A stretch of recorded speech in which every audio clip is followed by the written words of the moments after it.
তো আজকে যখন আমি একটা নতুন স্টাইলের টেনে মেরে খাচ্ছিলাম ঠিক তখনই আমার মাথায় অনেকগুলো হার্টস চলে আসে। আরে আমার মাথায় এই হার্টস গুলো এলো কেন?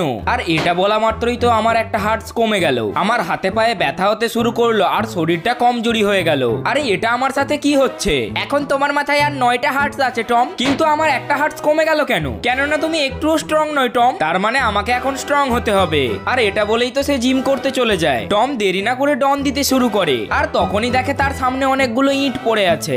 এখন আমার শক্তি বাড়ানোর জন্য এই ইটগুলোকে ওঠাতেই হবে। এইবার টম ইটগুলোকে ওঠানোর অনেক চেষ্টা করে কিন্তু সে ব্যর্থ হয়। আরে এটা তো খুব ভারী, তোমার শক্তি বাড়াতে গেলে ওইখানে রাখা ব্ল্যাক ড্রিঙ্কটা খেতে হবে টম। এরপরে টম তাড়াতাড়ি করে গিয়ে ব্ল্যাক ড্রিঙ্কটা খেয়ে নেয় আর এসে ইটগুলোকে তুলতে লাগে। অনেক কষ্ট করে তো টম ইটগুলোকে হাতে তুলে নেয় আর জিম করতে শুরু করে, কিন্তু হঠাৎ করে ইটটা স্লিপ খেয়ে তার পায়ে পড়ে যায়। এরপর তার আরো দুটো হার্টস কমে যায়, যার কারণে সে আবার ব্ল্যাক ড্রিঙ্ক খেতে যাচ্ছিল আর তখনই তো পেছন থেকে ভূতে ঠেলা মেরে ফেলে দিল। টম তো সেখান থেকে কোনো মতে বেঁচে ফিরে এলো, কিন্তু এই ভূতের জন্য তো তার আরো 3টে হার্টস কমে যায়। মনে হচ্ছে আমার হার্টস গুলোকে ফিরে আনতে জেরির সাহায্য নিতেই হবে। এরপর সে জেরির কাছে গিয়ে দেখে জেরি বসে কলা খাচ্ছে।